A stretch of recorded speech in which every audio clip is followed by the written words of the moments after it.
లేదా మాకు లోకల్ ఎమ్మెల్యేతో శుభ్రంగా ఉండాలి, మా చెరువు బాగుండాలి, లేకపోతే మా చెరువు జోలికి ఎవడు రాకూడదు, లేదా మా వ్యాపారం జోలికి ఎవడు రాకూడదు, ఇట్లాంటి కారణాలు చెప్పి, లేదా పార్టీ మమ్మల్ని అవమానించింది, మాకు ఆ టికెట్ ఇవ్వలేదు, గవర్నర్కి ఇవ్వలేదు, ఇట్లాంటివి మాట్లాడి అవతల పార్టీలోకి వెళ్ళిపోతాం మనం చూస్తాం.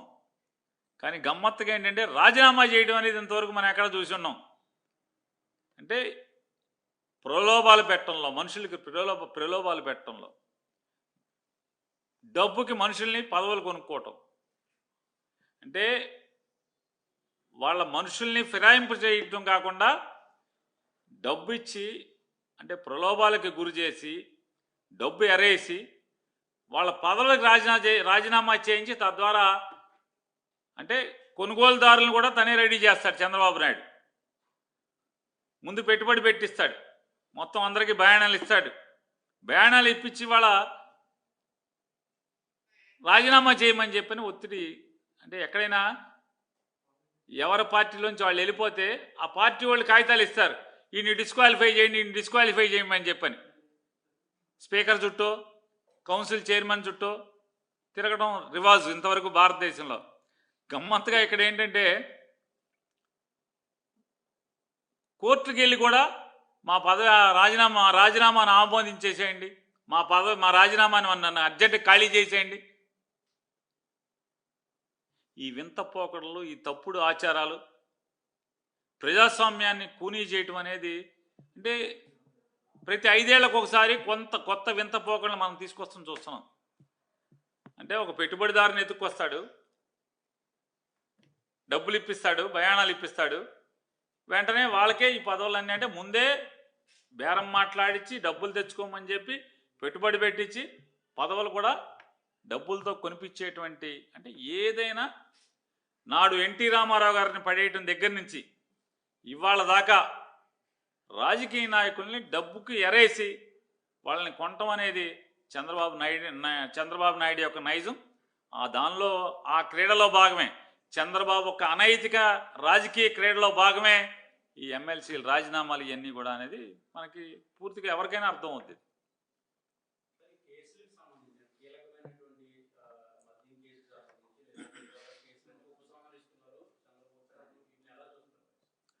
ఎలా చూస్తుందండి?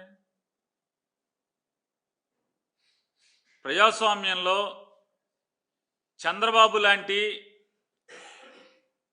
తప్పుడు ఆలోచనలు ఉన్నాడు, చంద్రబాబు నాయుడు లాంటి దుర్మార్గమైనటువంటి, అంటే ప్రజాస్వామ్యం కానీ చట్టాలు కానీ ఏమంటే విలువలంటే కానీ ఏమాత్రం లెక్కలేనటువంటి వ్యక్తి ప్రజాస్వామ్యంలోకి ఇలా వస్తాడని కూడా ఎవరు ఊహించుండరు. రాజ్యాంగం రాసినప్పుడు అంబేద్కర్ గారు కూడా ఊహించుండడు, అసలు ఇటువంటి వాళ్ళు వస్తారు రాజకీయాల్లోకి అని చెప్పి ఆయన ఊహించుండడు. ఇవాళ ఎంత దుర్మార్గం చూడండి.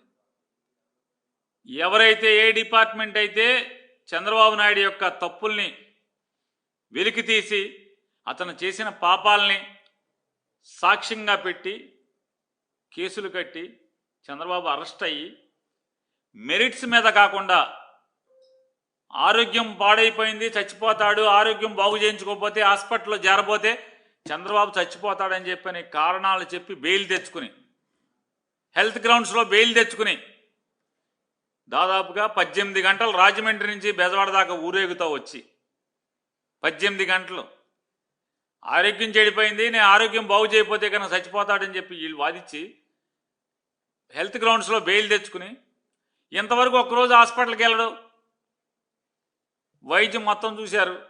ఇవాళ బెయిల్ని కూడా దుర్వినియోగం చేస్తూ తన మీద పెట్టినటువంటి అన్ని కేసుల్ని అధికారుల్ని బెదిరించి, ఏదైతే ముఖ్యమంత్రిగా ప్రమాణ స్వీకారం చేసినప్పుడు తనకున్నటువంటి, అంటే ప్రజల ఓటు ద్వారా తనకు వచ్చినటువంటి తన చేతికి వచ్చినటువంటి అధికారాన్ని దుర్వినియోగపరచనని చెప్పని ఎంత పచ్చిగా దుర్వినియోగపరుస్తున్నాడు. తనకున్నటువంటి హోదాని, అంటే ప్రజలిచ్చిన అధికారాన్ని ఎందుకు ఏం చేస్తున్నాడంటే ప్రజల కోసం, ఎన్నికల వాగ్దానాల కోసం అతను వాడలేదు, అవి నెరవేర్చడం కోసం వాడలేదు. వైఎస్ఆర్ కాంగ్రెస్ పార్టీ వాళ్ళని అక్రమ కేసులు బట్టి లోపలేయటానికి, వేధించడానికి, తన మీద ఉన్నటువంటి కేసులన్నీ కూడా మూసివేయించుకుంటాకి మాత్రమే ప్రజలిచ్చిన అధికారాన్ని వాడుతున్నారు తప్పితే ఈ రాష్ట్రాన్ని బాగు చేద్దామని కానీ జగన్మోహన్ రెడ్డి గారు ఉండగా ఏం చెప్పాడు? అమరావతిని చంపేస్తున్నాడని చెప్పాడు జగన్మోహన్ రెడ్డి గారు ఉండగా. ఇవాళ నిజంగా అమరావతిని చంపేది ఎవరు? చంద్రబాబు నాయుడే అమరావతిని చంపేస్తున్నాడు. ఎలా చంపేస్తున్నాడు? ఇవాళ అమరావతి ప్రజల రైతులు అంటున్నారు, భూములు ఇచ్చిన వాళ్ళు చంద్రబాబే దగాకోరు, జగన్మోహన్ రెడ్డి ఉన్నదేదో కడుపులో విషయాన్ని చెప్పాడు, తన ఆలోచన చెప్పాడు.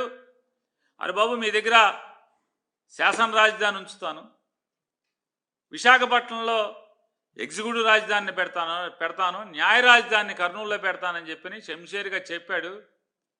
ఆ రోజేమో జగన్మోహన్ రెడ్డి మీద మమ్మల్ని రెచ్చగొట్టి మెడలో పచ్చకండవాలేసి మమ్మల్ని రోడ్లెంబడ పడి తిప్పించాడు.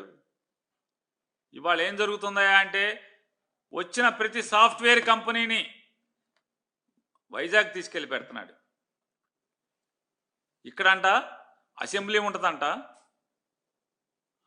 ఉద్యోగస్తులు ఆఫీసులు ఉంటాయంట, కోర్టు ఉండదంట, చంద్రబాబు ఇల్లు ఉంటుందంట. ఇంకా ఊరేముంటుంది ఇక్కడ? మా ప్లాట్లు ఎవడికి అమ్ముకోవాలి? ఇక్కడికి పరిశ్రమలు రాకుండా, లేదా ఒక్కొక్క కంపెనీలో 1000 మందో 1500 మందో 2000 మందో పనిచేసేటువంటి సాఫ్ట్వేర్ కంపెనీలు లాంటి పరిశ్రమలు కానీ, అంటే ఉద్యోగ కల్పన కల్పించేటువంటి అవకాశాలు ఉన్నటువంటి పెద్ద పెద్ద సంస్థలు ఇక్కడికి రాకుండా అవన్నీ కూడా వైజాగ్ వెళ్ళిపోయి ఇక్కడ మా దగ్గరికి ఇట్లా మా భూములు ఎందుకు ఇచ్చామా అని వాళ్ళు ఏడిచే పరిస్థితికి వచ్చాం మేము.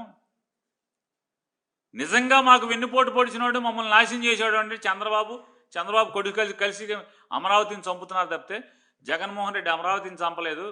జగన్మోహన్ రెడ్డి ఆయన ఈస్టర్న్ బైపాస్ పేరు మీద విజయవాడ నుంచి రాజధాని మీదుగా ఒక బైపాస్ రోడ్డు నిర్మాణం చేశాడు.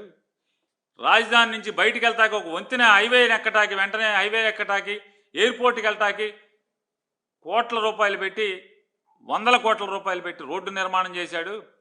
మా అందరికీ కవర్ చేశాడు.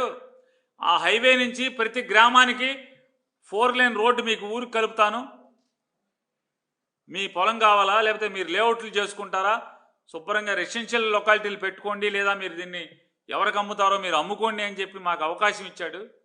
మా నెత్తిమేసే నుండి చంద్రబాబుని నమ్ముకున్నాం. ఇవాళ చంద్రబాబు నిజంగా ఆ రోజు జగన్మోహన్ రెడ్డి కాదు చంపింది, ఇవాళ నారా చంద్రబాబు నాయుడు కొడుకు పవన్ కళ్యాణ్ని కలిసి మాకు ఊరేస్తున్నారని చెప్పని అమరావతి రైతులు ఏడుస్తున్నారు. ఇంతవరకు ప్లాట్లు లేవు, ప్లాట్లు ఎవరికి ఇవ్వలేదు, ప్లాట్లకి వెళ్తాకి దారులు ఇవ్వలేదు. చంద్రబాబుకి ప్లాట్ ఎక్కడిది? చంద్రబాబు 5 ఎకరాల ప్లాట్ ఎక్కడిది? అంటే చంద్రబాబుకి ప్లాట్ కావాలంటే పంచుకుంటాడు. అది కూడా చంద్రబాబుకి ఇచ్చే ప్లాట్ ఏమో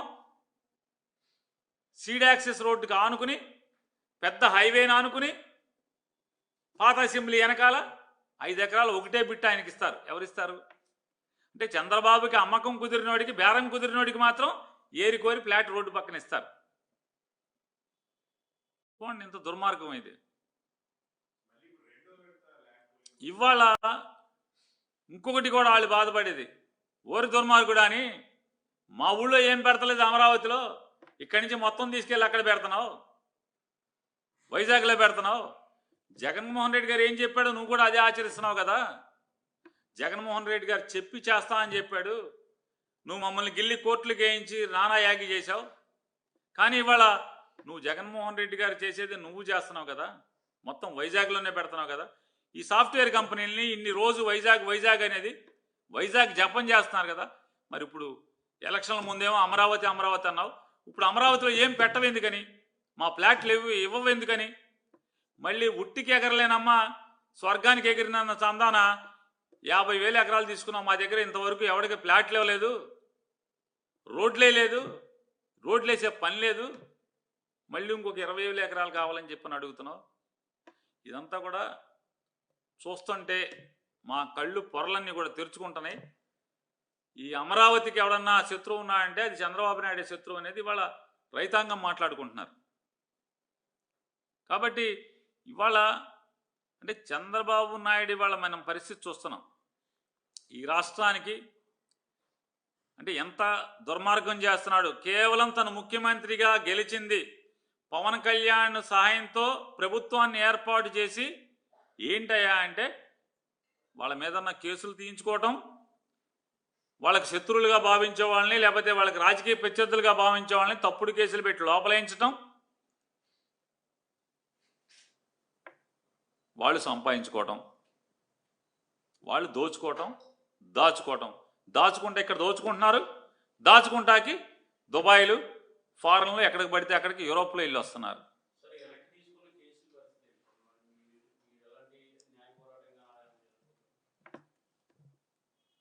ఇవాళ ఈ సమాజం చంద్రబాబు నాయుడు చేస్తున్నటువంటి తప్పుల్ని పాపాలని ఏదైతే సాక్ష్యాలతో సహా దొరికినటువంటి ముద్దాయిగా ఉన్నటువంటి బెయిల్ మీద ఉన్నటువంటి చంద్రబాబు నాయుడు అధికారుల్ని బెదిరించి జైళ్లలో వేస్తాను మిమ్మల్ని అని చెప్పి బెదిరించి ఇవాళ ప్రతి కేసులో కూడా తప్పుడు కాగితాల మీద సంతకాలు పెట్టించి అవన్నీ కూడా కోర్టులకు వేసినంత మాత్రాన ఇవాళ కేసుల్లోంచి క్లీన్ చీట్ తెచ్చుకోవటం అంటే నీకు నువ్వే దొంగ సర్టిఫికేట్ తెచ్చుకున్నంత మాత్రాన పునీతుడి అయిపోయావు అనుకోవద్దు చంద్రబాబు నాయుడు గారు. ఖచ్చితంగా నువ్వు చేసేటువంటి పాపాలకి ప్రకృతి తిరగబడుతుంది. న్యాయస్థానాలే ఇవాళ నీకు దొంగ సర్టిఫికేట్ ఇచ్చినటువంటి న్యాయస్థానాలే ఖచ్చితంగా మళ్ళీ నిన్ను బోన్లో వేయటానికి చట్టం మేరకు ఖచ్చితంగా కోర్టులు నిలబడతాయి అనేది కూడా నువ్వు తెలుసుకుంటే మంచిది.